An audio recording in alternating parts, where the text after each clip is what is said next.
여러분 반갑습니다. 우리가 교통사고 발생하면 쌍방의 이제 자동차 보험으로 종합보험이나 책임보험 있으면 그 보험으로 처리를 하게 됩니다. 그런데 이제 뺑소니 사고를 당하면 그 뺑소니를 당한 피해자 입장에서는 본인이 종합보험에 가입되어 있으면 그 무보험 자동차 상해로 처리받거나 또는 책임보험에 대해서는 정부 부양사업으로 이렇게 처리받는 길이 있습니다. 그런데 이제 본인이 종합보험도 없고 아무것도 없을 때에는 오롯이 이제 정부 부양사업만 처리를 받아야 되는 경우가 있죠. 실무에서는 그런 경우가 그렇게 많지는 않습니다. 간간히 있는데 그 중에 대표적인 사례가 이륜차 오토바이 운전 중 차량과의 어떤 그 비접촉, 뺑소니 사고가 많습니다. 오토바이 가고 있는데 차량에 갑자기 끼어들어서 그 차로 인해서 오토바이는 옆으로 전도되고 그 차는 도망가 버리고 뭐 그러면서 상대 차량의 뺑소니로 그 피해 차량의 오토바이가 뺑소니 피해자가 되는 경우가 있습니다. 오토바이는 무보험 자동차 상이 없으니까 본인 뭐 종합보험 있으면 본인 차량 받겠지만 받을 길이 없으니까 상대 그 뺑소니 차량에서 보장받지 못하는 부분에 대해서 정부 부양 사업으로 청구할 수 있습니다. 그렇게 처리했던 실제 사례를 가지고 오늘 좀 이야기를 좀 설명드리고자 합니다. 오늘의 주제는요, 이륜차 운전 중 불상해 차량과 비접촉, 뺑소니 사고, 정부 부양 사업 보장 사례입니다. 이륜차 운전 중에 차량과 접촉은 하지 않았지만 그 차로 인해서 사고 발생했기 때문에 그 차에 과실이 있는 거거든요. 그런 뺑소니 사고에 있어서 정부 부양 사업으로 청구했던 사례입니다. 2018년도 9월 13일날 발생한 사고고요. 서울시 서초구에서 발생했습니다. 뭐 교차로에서 그 피해자가 3차로 중 1차로를 진행하고 있는데 2차로에서 1차로로 차로를 변경하는 불상의 차량을 발견하고 정지하려다가 넘어지는 비접촉 사고입니다. 전형적인 비접촉 사고이죠. 이렇게 직진하고 있는데 끼어들다가 넘어지고 이 차는 휙하고 오토바이는 아무래도 이제 바퀴가 두 개 달렸기 때문에 이렇게 넘어지는 경우가 많아서 이런 그 비접촉 사고지만 상대 차량의 원인으로 발생하는 경우가 있습니다. 그런데 이제 이게 입증하기 어렵습니다. 오토바이 사고에서 그 경찰서 신고해도 주변에 CCTV가 있거나 목격자 있으면 모를까 그렇지 않으면 본인 진술만 가지고 이렇게 피해자로 시켜주진 않거든요. 근데 마침 이거는 주변에 CCTV가 있어서 그걸 확인해서 교통사고 피해자로 처리가 됐고, 그렇다면 뺑소니 차량에서 보장을 받아야 되는데 뺑소니 차량에서 보장받지 못하기 때문에 정부 보장사업에서 대인배상 원에 한해서 보상을 대신 해주는 겁니다. 그렇게 했던 처리 내용이고요. 이번엔 좌측 제2 중족골 골절, 발등 쪽이죠. 골절되고 안면부 열상, 얼굴에 이제 좀 찢어져서 흉터가 좀 남아있어서 환자입니다. 그리고 20일 입원하고 통원 치료하고 그랬던 환자입니다. 이 사건은요, 정부 부양 사업을 처리하기 때문에 그 대인배상 원의 한도 내에서만 가능합니다. 정리해보면 가해 차량이 책임보험밖에 없었을 때 보상받는 것과 동일하다고 보시면 되겠습니다. 대인배상 원의 한도가 가해 금액이 사망이 1억 5천, 부상이 3천, 장애가 1억 5천. 그러면 3천, 1억 5천은 한도를 다 해주느냐? 그건 아니고요. 부상과 장애는 또 급별로 한도가 있습니다. 1급부터 14급까지 급별로 한도가 있기 때문에 이 급수를 또 정해야 되는 문제가 있어요. 이 급수에 따라서 한도가 달라지는 거거든요. 제 생각에는 이 급수 좀 없어졌으면 좋겠어요. 이게 급수의 논란이 보험회사의 다툼도 많고 또 진단 내용에 따라서 수술 여부에 따라서 급수가 맞냐 안 맞냐 이게 논란이 많기 때문에 한도를 좀 줄이더라도 급수를 없애는 게 더 피해자 보호에 맞지 않나 제 생각입니다. 여기 부상급수는 이 피해자의 경우에 저희가 검토해보니까 5급, 좌측 2 중족골은 6급에 해당됐고요. 그 다음에 안면부 열상은 3cm 이상에서 5cm 좀 넘는데 10급에 해당됐고, 또 상악골, 하악골, 지족골은 8급에 해당돼서 병급하면 5급으로 최종 저희가 평가를 했고요. 장애급수는 12급, 추상장애. 다른 데는 장애가 발생하지 않고 오로지 이제 얼굴 추상장애에 대해서 국가배상법으로 12급을 평가했습니다. 이거는 국가배상법이 아니라 자동차 손해배상법에 나와있는 12급이죠. 외모에 추상이 남은 자.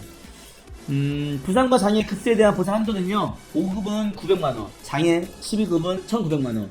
이렇게 급수와 장애가 인정됐을 때의 한도가 900과 1900이 되는 겁니다. 여기 3000, 1억 5천으로 되어 있지만. 근데 이 한도가 좀 없어지면 이런 거 굳이 따질 필요 없는데, 이게 심사하는데 굉장히 까다롭거든요. 또 청구한다고 다 인정되는 것도 아니고. 자, 여하튼 900하고 1900 한도 내에서 이제 피해자는 청구할 수 있는 겁니다. 과실을 살펴보겠습니다. 직진하고 있는데 차량이 끼어들었어요. 그럴 때에는 직진한 차가 과실 20%, 오토바이 경우는 차로 변경한 차가 80%입니다.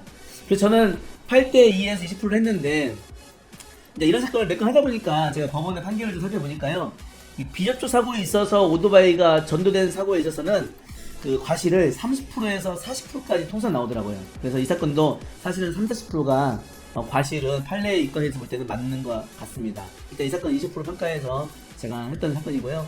직업소득은요, 개인사업자인데 세법에 따른 현실소득액이 입증이 곤란한 자에 해당돼서 일용근로자 임금, 평균 임금을 했습니다. 2018년도 237만 4천원, 2019년도는 246만 8천원.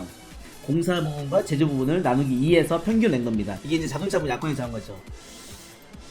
추상장애는요, 피해자는 전문의에게 아래와 같이 정형외과 후유장에 대해서 평가를 받았습니다. 정형외과 아니고 이건 그 성형외과. 이거 못하네요. 강의를 하다 보니까 생각보다 못하고 많습니다. 자, 성형외과 국가배상법 시행령 12급 14항에 외모의 추상이 남은 자 15%에 해당된다고 주치의로부터 연구장애를 받았습니다. 위자료는 그 진단에 따라서 120만원, 이게 약관의 규정이거든요. 약관에서 쭉 위자료가 있어서 50% 미만은 이렇게 한도를 하고 50% 이상은 또 이제 8천만원 곱하기 뭐 얼마 이렇게 산정하게 되어 있습니다. 그래서 50% 이상이냐 이하에 따라서 그 자동차 보험에서 위자료는 차이가 많이 나죠. 120만원. 120만원이 너무 적긴 합니다. 자, 치료관계비. 본인이 납부한 치료관계비가 426만원. 당연히 인정돼야 되겠죠. 그리고 장애진단비. 장애진단을 위해서 지급했던 15만원. 장애진단비를 지급해야 됩니다. 어떤 분들은 장애진단비는 보험회사에서 지급하지 않는다라고 알고 계신 분들 계세요. 하지만 우리 법원에 그 불법 행위로 인해서 입은 상처에 대해서 민사, 형사, 배상 청구함에 있어서 입증서를 제출할 때 들어간 이 장애진단비는 청구할 수 있다는 게 법원의 입장입니다. 실제로 청구하면 지금은 지급 잘합니다. 한동안 안 하다가 한 몇 년 전부터는 잘 지급을 하는 편인 것 같습니다. 제가 평가한 금액입니다. 위자료 96만원, 과실 20% 뺐을 때요. 피업손해, 상실수익에 장애가 5,500만원, 장애율이 워낙 높기 때문에 5,500만원, 뭐 기타 손해상금 쭉 해서 6,300만원을 평가를 했습니다. 핀제거 비용과 성형비용, 재활치료비까지 다 해서요. 이걸 부상보험금하고 장애보험금을 구분해야 돼요. 왜냐하면 대인배상원의 보상 한도가 장애보상금과 부상보험금이 구분되어 있기 때문에 한도를 따로따로 평가를 해줘야 됩니다. 부상보험금을 쫙 정리를 하니까 720만원, 장애보상금을 쫙 정리하니까 5,600만원 됩니다. 그리고 대인배상 원의 한도가 우리가 지금 900하고 1900이었거든요. 지금 900만원, 1900만원이었는데 손해평가한 게 700하고 5,600이기 때문에 부상은 한도를 오버하지 않았으니까 722만 1000원, 장애보상금은 1900을 한도를 오버했으니까 1900만 한도 내까지 해서 총 2620만 1000원을 평가해서 보험세 청구하게 되었습니다. 2622만원. 그래도 우리나라는 이런 교통사고에 대해서 뺑소니 사고나 이거 보험받지 못한 피해자들을 위해서 정부 보장 사업이 있기 때문에 이렇게 보상을 받는 것 같습니다. 국가 대신해서 이제 각 보험회사에서 대신 보상하는 거고요. 그리고 나면 이제 국가의 그 기금으로 청구를 합니다. 정부 보장 사업으로 처리받았던 사례가 우리 현장에서는 이렇게 많진 않은데 그래도 이렇게 오토바이 사고들이 간간히 있는 것 같습니다. 가해자가 보험이 없어도 이렇게 정부 보장 사업을 청구했다는 건 참고하시면 좋을 것 같고요. 오늘 강의 중에 특징 중에 하나는 만약에 이 오토바이가 끼어드는 차량에 의해서 넘어지긴 했지만 그 차량이 끼어들다가 넘어졌다는 것을 경찰 교통사고 사실 확인원으로 입증되지 않았더라면, 다시 얘기해서 단독사고로 넘어진 걸로 정리되고 경찰서에서는 뺑소니 사고라고 평가하지 않았더라면 정부장 사고로 보상받지 못합니다. 그런데 다행히 주변에 CCTV와 이런 자료, 입증 사료로 그 차량에 의해 넘어진 게 확인이 되었기 때문에 피해자로서 인정되었고 뺑소니 피해자로 인정되었기 때문에 정부장 사업으로 보장을 받은 겁니다. 이 부분을 좀 기억하실 필요가 있을 것 같습니다. 자, 오늘도 영상 여기서 마치겠습니다. 제 영상 시청해주신 여러분 진심으로 감사합니다. 고맙습니다.